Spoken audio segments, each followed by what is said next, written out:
I did a hardcore Nuzlocke of Pokemon Violet using only Pokemon native to the Sinnoh region. Sinnoh is home to some of the most iconic and powerful Pokemon in the series, so to make things even harder, I'll be banning setup moves and I won't be allowed to terrestrialize my Pokemon. Are the residents of Sinnoh all looks, or can they back up their awesome designs? Let's find out. I'm instantly faced with one of the hardest decisions in Pokemon, picking a Sinnoh starter. All three are great and do have awesome designs, but I've already used both Infernape and Torterra in videos, so I decided to pick up Piplup, who I affectionately named Spice. It's sort of Psyduck, but I, hope he doesn't mind. Honestly though, our cute little penguin is probably the worst out of the three, but hey, that just makes things even harder, so yay! Thankfully, Violet's early game is filled with Gen 4 beauties. First up is Buizel, or his stage name, the Cobbler. Another water type that we honestly won't see much of since Spice kinda overshadows him. Next we pick up a Bonsly who we name Lawyer. Unfortunately he's less private and more legal aid since we can't evolve him into Sudowoodo because, well, that's a Johtomon. Eve the Happiny suffers the same fate, though I'm sure with an Eviolite she could do some work, but I'm not willing to test that out, so she'll be sitting in the box unless something truly horrific happens to our team. Meow the Pachirisu, however, will be our team's cheerleader. She won't be claiming KOs or doing massive damage, but Charm and Nuzzle support is kinda broken and will enable our Sinnoh squad to safely claim some touchdowns. Next is Kim the Starly, who is by far my favourite of the Route 1 birds and will become a powerhouse if she survives long enough to become a Staraptor. Daisy the female Combee joins the team, and I rarely use Vespiquen, so I'm hoping to find some use for her. Which brings me to my last encounter, User the Kricketot.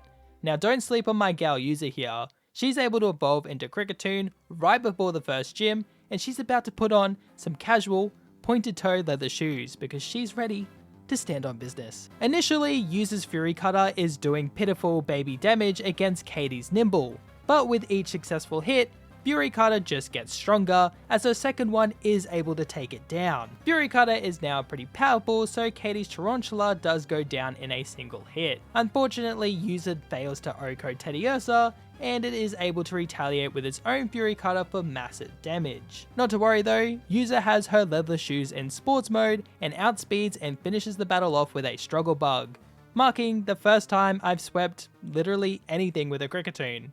Trust me though, User's reign is far from over. Before doing anything, I catch Leo the Shinx. Now Luxray's moveset is pretty awful, and honestly it looks way cooler than it actually is, but a second Intimidate user is definitely welcomed. Oh, by the way, I name all of my encounters after you guys, so if you want to be a nickname in the Generation 5 run, leave a comment down below, and subscribe and like the video if you're enjoying it so far. Oh, and Spice evolves into Prinplup, which is handy as my next stop is the Cliff Titan. Now Spice could probably just spam Water Gun and win pretty easily, but I've lost at least one Pokemon to this claw fight like 3 times in a row now, thus I wasn't taking any chances. So I do in fact get a bit dirty with it. By leading Meow and Charming Claw 3 times, we're able to bring it down to -6 attack. With it declawed, I bring in Spice and a few Water Guns triggers phase 2. The strategy is the same for the second phase, as Meow charms the silly goofy crab and Spice executes it with his gun. And while I did have to be a little dirty tryhard, I'm glad to have finally beaten Glorth with 0 deaths. Which is sad to say now that I've, read it off my script.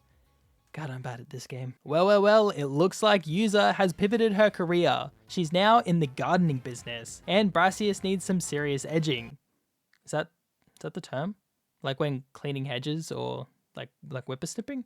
It sounds right, but it sounds wrong. Anyway, 2 Fury Cutters trim down his Petalil, and Smoliv gets OHKO'd by the third. Sudowoodo, however, has a nasty base 115 defense stat, so it's able to tank User's powerful Fury Cutter, but an OHKO was impossible anyway because of its sturdy ability. A Trail Blaze then barely tickles, but the real threat lies in the speed boost, which lets it outspeed on the next turn, and User learns why it's so important to wear safety glasses when whacking the weeds, as a rock pierces her hardy exoskeleton, instantly killing her. She has now fallen on business. Rest in peace, beautiful. Kim is able to finish the battle off with a cheeky wing attack, earning me my second badge, and while I'm sad about User's demise, she wasn't going to be much help past this point, so it's best to say goodbye while she was still in her prime. And now we're up to the Iono split. and honestly this is probably the hardest part of the game, as I have to face 3 powerful boss battles especially for this early in the game. First on the list is Bombardier. This oversized sky turkey has 3 stabs and hits like a truck. I lead with Leo for a free attack drop, and despite the minus attack and resisting pluck, it still chunks Leo as she retaliates with a Thunderbolt. Leo is able to dodge a crit, and 2 more Thunderbolts triggers phase 2. I can't heal between phases, so Leo enters the battle with half HP, so it's a quick switch into Meow.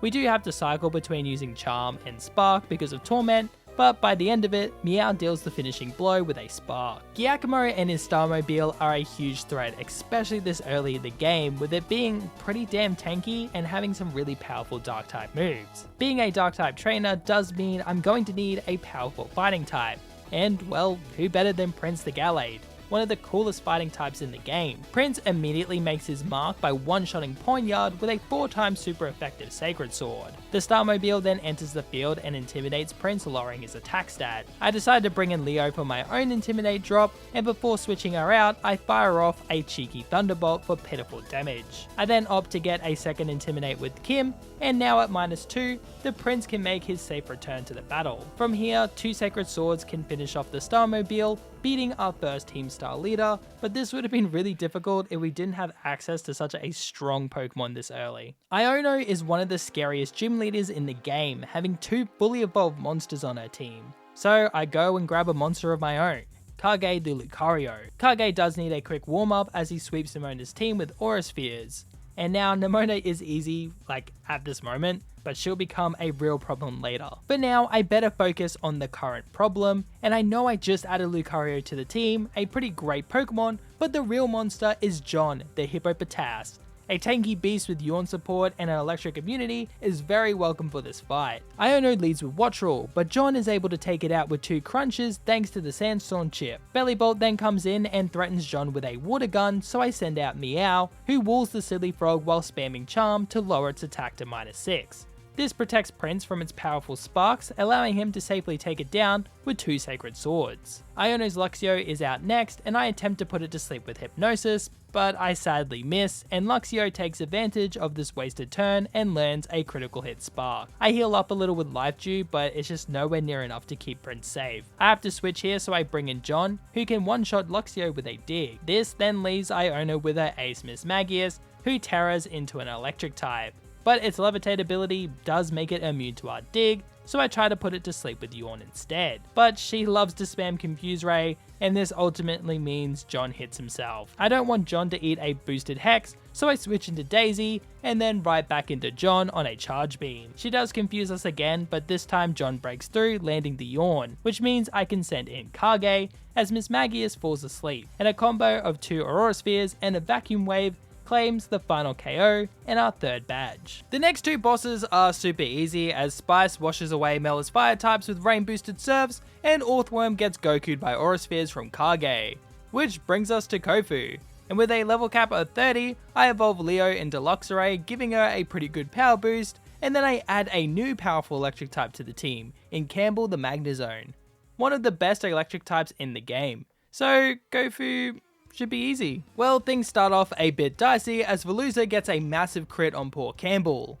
A Thunderbolt does Oko in retaliation, but losing so much HP is less than ideal. Wugtrio is second, and I didn't even know it had Mud Slap, so I stayed in. And it crits. And the accuracy drop is enough for Campbell to miss her Thunderbolt. Everything that could go wrong in these first 2 turns has gone wrong. Thankfully, Kofu doesn't get a 3rd crit, so Campbell lives on red HP and a Thunderbolt connects for an easy one-shot, leaving Kofu with his ugly crab. With Campbell weakened and her accuracy lowered, I decided to bring in Kim for a free attack drop as she shakes off a weak Rock Smash. I then sent in Leo. With the crab now at -2 attack, Leo is able to safely finish off the battle with 2 more Thunderbolts for our 4th badge, but that was way harder than it needed to be. This brings me to my least favorite fight in Generation 9, as I now have to take on Atticus, the Poison Star leader. Skuntank is easy enough to handle as Kage takes it down with 2 Aura Spheres, but her little Reveroom has Bulldoze, so I'm forced to switch into Kim, who is immune to the ground type move, and it lowers its attack with Intimidate. I then bring in Leo for a second Intimidate drop, as I switch into John, who gets crit by an incoming sludge and is poisoned. Well, that's really annoying. John tanks an Iron Head and is able to land a dig, but it's just shy of the KO. Another crit could cost John his life here, so I bring in Kage for a cheeky vacuum wave that can finish it off. Even with super effective mud slaps, Muck is doing pitiful damage, so I use this to freely heal Kage with life dews. I then bring in Prince, who KOs Muck with a few psychics, leaving Atticus with his Starmobile. I hit it with the quick 1-2 -2 attack with Kim and Leo before sending Meow into a Noxus Talk, which sadly poisons her. I stay in and land a Charm, as a second Talk puts Meow below half HP, but a Charm is able to bring it to -4 attack. And honestly, I thought Meow was going to tank another Talk, and she does live the initial hit with 9 HP, allowing her to bring it down to -6 attack, but this was her last breath, as Poison Tick sadly kills her. Meow was an absolute supportive monster, and losing the team's cheerleader is a loss we probably won't recover from, but she sacrificed herself to bring the Starmobile's attack to -6, so I send in Prince, who is now able to out-heal the Starmobile's damage with life dews, and then can attack with Psychic, and while it does take a while, we're able to take it down, winning this brutal battle. Luckily, Larry's level cap gives me access to some amazing evolutions. Spice evolves into his final form, gaining the Steel typing and nice stat boost. John becomes a massive tank as he evolves in Hippowdon, and lastly, Kim evolves into the coolest flying type out there, Staraptor. With some huge upgrades, I think it's time to take on Larry. Prince is able to handle both Komola and the Dunsparce with a quick Sacred Sword, one-shotting them both. Larry's ace is pretty scary though, so I send in Leo for an Intimidate drop as he shakes off a resisted Aerial Ace. I then get a slow Volt Switch into Kage, but on the next turn I get jump scared as Aerial Ace gets a huge critical hit, leaving him on just 34 HP. But with the Volt Switch chip, Aura Sphere is enough to claim the KO, for an easy 5th badge. That was pretty easy, but now I have to fight Nemona, who has the OP Meowscarada. The start of the battle is looking pretty tough as well, as Prince immediately gets crit by Lycanroc's bite, chunking his HP, though a Sacred Sword in return is able to OHKO. Gumi is a pretty weak Pokemon, so another Sacred Sword is able to get another OHKO. But then she sends out Pawmo, and I want to take it out with Daisy on the field so I don't have to switch her into a Flower Trick. So I try to put it to sleep. First, Prince has to shake off a Spark, which does paralyze because of course it does, but a Held Berry does cure it. Sadly though, we miss the Hypnosis. I decide to fish one more time as Prince is left with just 6 HP from another Spark, which again paralyzes, but we break through and connect with Hypnosis, putting the rat to sleep. I can now switch into Daisy, and hopefully Pawmo stays asleep long enough, or it could wake up straight away and half-shot Daisy. Cool. And Air Slash does half-shot it back, but my Meowscarada counter is now sufficiently chunked. I decide to bring in Leo and just roar out Pawmo and bring in the Meowscarada. At full HP, Leo is able to tank a Flower Trick, and then we can Volt Switch into Kim without her taking any damage. She's able to tank a Flower Trick with green HP, but an Aerial Ace fails to KO. Okay, should be able to live this pretty easily. It took it pretty well last time. Wait. Huh? Why did that kill? Oh, Overgrow. Oh my. That's really sad. Well, that really sucks. I then bring in Kage, and I was praying that Vacuum Wave could just KO from here, but it just barely isn't enough to finish it off. Thankfully, Kage can live the Overgrow boosted Flower Trick, and a second Vacuum Wave finally takes it down. I swear this Nemona battle always claims a death. After recently having 2 big deaths, I decide it's time to take a bit of a break and go catch some more Sinnoh Pokemon. First up is Copy the Bronzong. I then catch a Snover, and then I catch a Sneasel. I was actually really excited about using a Weavile, but then I looked at its moveset. Its moveset, not great. Makes it really hard to use casually, Game Freak, you monsters. Well, anyway, it's time to take on Rhyme. Rhyme is the only double battle in the game, but I've come up with a simple but nasty strategy. I lead with Campbell and John as she leads with Mimikyu and Bayonet. My duo shakes off a Slash and Icy Wind before Campbell hits the field with a Discharge, which would normally hit its duo, but John is immune.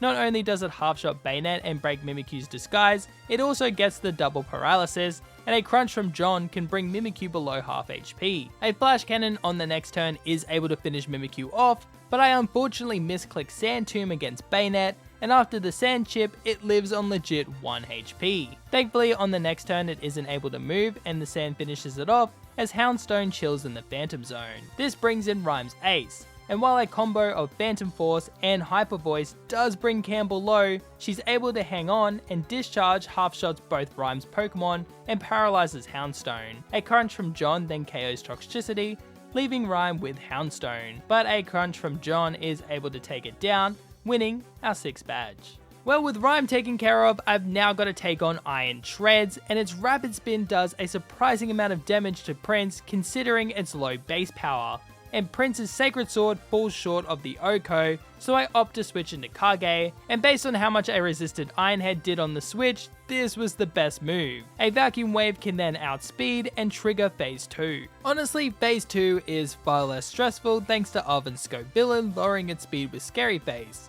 This allows us to outspeed, and a combo of Fire Fang and Sacred Sword is enough to take down this threatening titan. Before taking on Tulip, I need to get revenge on Nemona for killing poor Kim, and it starts off great as both Lycanroc and Sligo get one shot by good old Prince. Nemona's Pawmort however lives on legit 1 HP, but I do have a safe and easy way to deal with this. Knowing it's going to spark Prince, I switch into John, who is immune and then sets up a Sandstorm, and the chip from the sand is able to finish Pawmort off, leaving Nemona with Meowscarada. Well, John would just get obliterated by a Flower Trick, so I bring out Campbell instead, and don't get me wrong, it still does a good chunk of damage, but Campbell can easily survive a second one and then cuts Meowscarada's speed with a Thunder Wave. This allows Abomasnow to safely solo Meowscarada with a couple of Ice Punches. Revenge taken. And well, there's just one more thing to do before we take on Tulip, and that's exploring our emotions with John. I honestly hate this gym challenge, but the idea of a hippo doing Pilates is quite amusing. Well, no more messing around, let's finally take on Tulip. I lead with Prince as she leads with Farigiraf, and I was kinda hoping to get lucky with a crit Night Slash, but unfortunately we are never lucky and always punished, so Farigiraf lands a Zen Headbutt for some nasty chip. A second Night Slash can finish it off, but I was hoping to get out of this exchange with full HP, because next is Gardevoir, which is a Fairy type, so now I have to bring in Copy for his first battle. He shakes off a couple of attacks and then one-shots with a Heavy Slam. Asparthra is third and hits a Shadow Ball, bringing Copy below half HP, and Heavy Slam does pitiful damage. Well, this isn't going to work out, so I switch in John, who eats a nasty Psychic, leaving him with 60 HP, but Asparthra is pretty frail, and so John can take it down with a crunch. Tulip is left with her final Pokemon, but half my team is at half HP, so this isn't going to be easy. I don't want to lose John, so I switch into Abomasnow, who barely tanks a Moonblast above half HP. Florgist is surprisingly fast, so I do attempt to lower its speed, as a Moonblast brings Abomasnow to 6 HP, and then she misses an Icy Wind, which is super unlucky. Well, I can't really risk anyone else, so in a last-ditch effort, she fires off an Ice Shard for some chip damage before Florgist finishes her off with a Terra-boosted Psychic, which also crits. Yeah, her funeral isn't going to be an open casket. Campbell joins the field, and I make a huge mistake thinking that Flash Cannon was super effective like a goddamn noob, so her Moonblast does a huge chunk, as Flash Cannon barely tickles her. On the next turn, I decide to get some speed control with Thunder Wave, but Campbell is now left with just a third of his HP. A Thunderbolt from Campbell on the next turn is able to bring Florgist low, but her Moonblast leaves us on 4 HP. I then make another mistake thinking that one more Thunderbolt could KO from this range, but it lives on red HP, and one last Moonblast kills one of my best Pokemon. I, for some reason, can never keep my Magnezones alive. Well, her sacrifice lets Kage get in for free, and we can end the battle with an Aura Sphere for a very messy and bloody 7th badge. Well, if the second last gym battle caused that much death, then I'm nervous for the final one.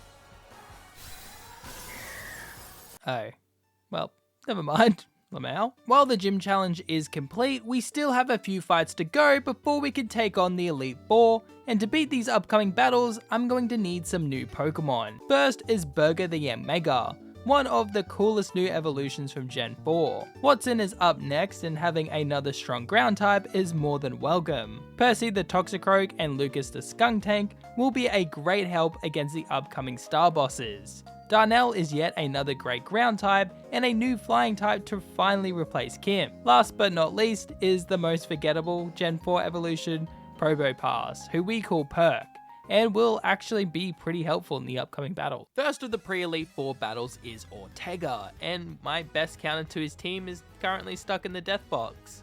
This wasn't going to be as easy as I hoped. Thankfully, his leader Azumarill is a water type, so while Leo isn't as strong as the late and great Campbell, it's still able to easily handle Azumarill with a couple of Thunderbolts.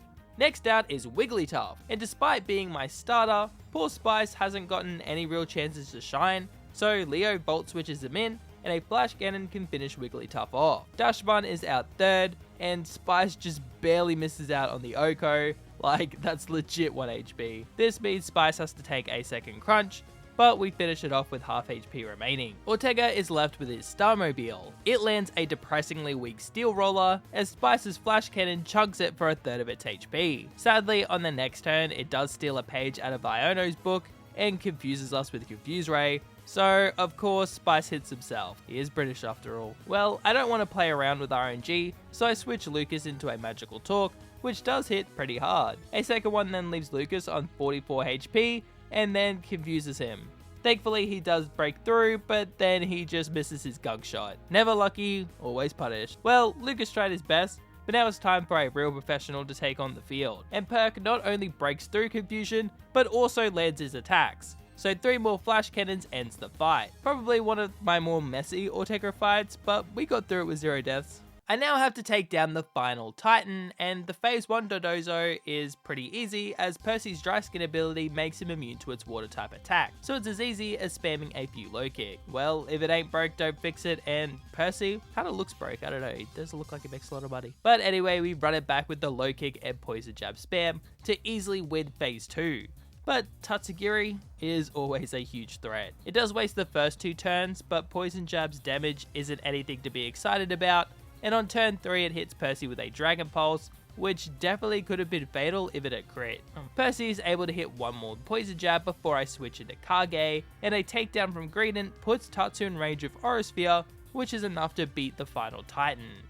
Which leaves me with just 1 more battle before the Elite Four. Eri is a monster and the final star boss. Thankfully, I do have a couple of pretty great flying types, which I'm praying are enough to take down her fighting type. Well, unfortunately, Burger lacks the power to Oko Toxicroak, which means she has to eat a poison jab for solid damage before taking it down. Passimian is up next, and Burger, yet again, leaves it really low with an air slash, and missing out on both the Oko and Flinch means that it's able to fire back with a 4-type super effective Rock Tomb, which is more than enough to kill poor Burger. Kinda sad that I didn't get to show off this awesome Mon more before she died, but at least I get a free switch into Prince, who can finish it off with a Psycho card. Eri then sends in her Annihilate, one of the most broken Gen 9 Pokemon. Since it is such a huge threat, I'm going to need an Intimidate drop from Leo. A Rage Fist still chunks her, and I go to Volt Switch out, expecting a weak close combat, but it crits poor Leo, leaving her on a dicey 26 HP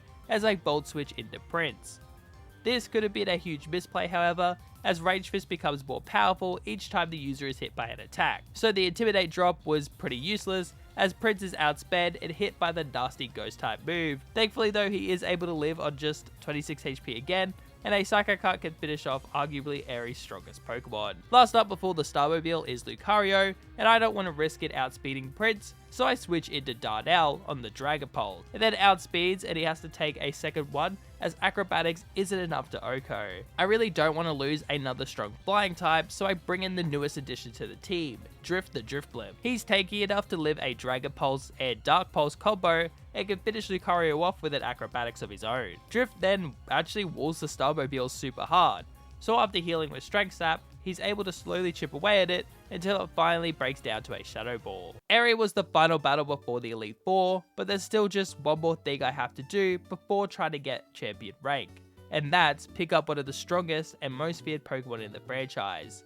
Everybody, meet Pringle the Garchomp. Well, with all that out of the way, it's time to take on the Elite Four, and first up is Rika the Ground-type Master. She leads with Whiscash, and I lead with Spice, who fires off the strongest Water-type move in the game for just over half of Whiscash's HP. Well, that's embarrassing. Spice is able to eat up a super effective Earth Power, and a second Hydro Pump connects for the knockout. Next out is Dongband, but Copy walls it pretty hard as its strongest move is Stone Edge, so I just simply spam Extra Sensory for a free kill. Copy doesn't, however, wall Camera up at all, so it's a quick switch into Pringle, who eats up a yummy side of Fire Blast, and then EQs the next turn for the Oko. This leaves Rika with a Clodsire. Now, Clodsire's moveset consists of two main threats: Terra Boost Earthquake and Toxic, which badly poisons Pokemon while she stalls. But Copy is immune to both of these moves, so while it does take a Century, Copy is able to 1v1 Rika's ace for the first win of the Elite Four. Normally, Poppy is super easy to deal with as any fire type cooks her whole team, but this is a Sinnoh run and I didn't pick Infernape, so yeah, we don't have a fire type. While not as reliable in this fight, we do however have a bunch of great fighting and ground types, so I'm still confident. Pringle the little monster Oko's Poppy's lead Cobraja with an Earthquake.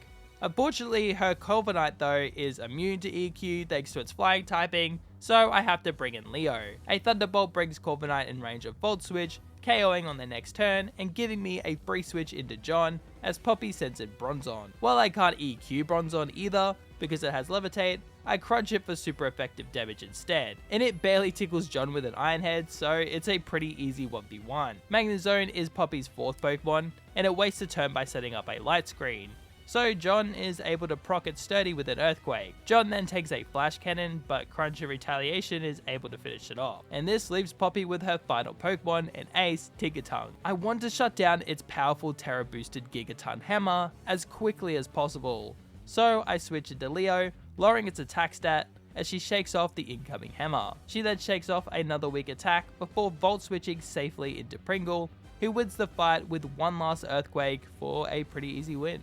So turns out I forgot to buy healing items, so I can't heal up most of the squad, and I didn't heal up Leo, my only electric type, before the flying fight. Thankfully I do somewhat have an answer. Larry leads with Tropius, and I lead with Darnell, who is the answer I found, as he has Ice Fang, which easily Oko's Tropius. Altaria is out next, but Ice Fang is also 4 times super effective, so it's another Darnell Oko, which then brings out Oricorio. Okay, pause! I didn't even know this thing could learn Icy Wind, okay? Let alone that Larry's had it. So yeah, you might be able to guess where this is going. Icy Wind? No. Oh my god. Wait, the Life Orb. I have Life Orb. The damage? Oh my god. Wait, that actually saved Darnell. Oh my god. Well, that was really close. I switch out Darnell for John and put Oricorio to sleep with Yawn. I then safely bring in Watson, who is able to knock it out with an Ice Fang. This causes Larry to use his Staraptor, and while Watson is unaffected by the Intimidate, I still don't trust him to Oko here, so I switch into John, and once again put his bird to sleep with a Yawn. Though if its Brave Bird did manage to crit, it definitely would have killed my poor Hippo. With Staraptor asleep, I can send Watson back out, and with the Sandstorm damage and Brave Bird recoil, it's actually pretty chunked, so an Ice Fang should be able to KO, and I missed. And he woke up to hit a massive close combat. It's just not fair. Thankfully, Ice Fang connects on the following turn and can take it down, but now my team is looking hella weak for Larry's last Pokemon. Well, with everyone really low, I decided my best option was just to sacrifice Watson. But before he goes to the grave, he lands a huge Ice Fang, and then he sadly dies to a close combat. I then bring out Perk, who is able to tank a 4 times super effective close combat thanks to his sturdy ability, and then he can fire back with a Power Gem for the win. Perk, you're a beast. Now normally Hassle is really difficult for me and is where I lose a Pokemon if not 2, but this time it was a bit different. Well, that was easy.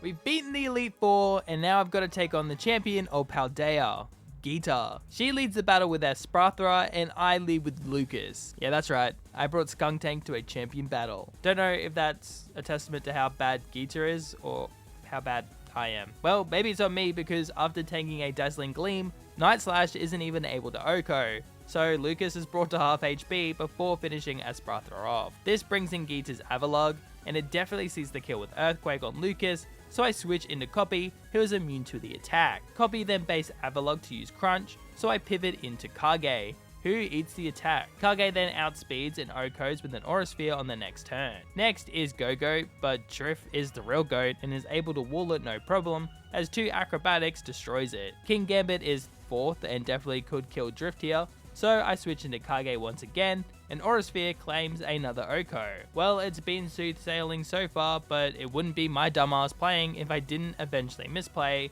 and so Geeta sends in Veluza, who should, okay, see a KO with Psycho Cut, and if not, at least crit Psycho Cut, which would give it +1 on Kage. So you'd think it's a free switch to Lucas, but it's not, because it worked for Liquidation.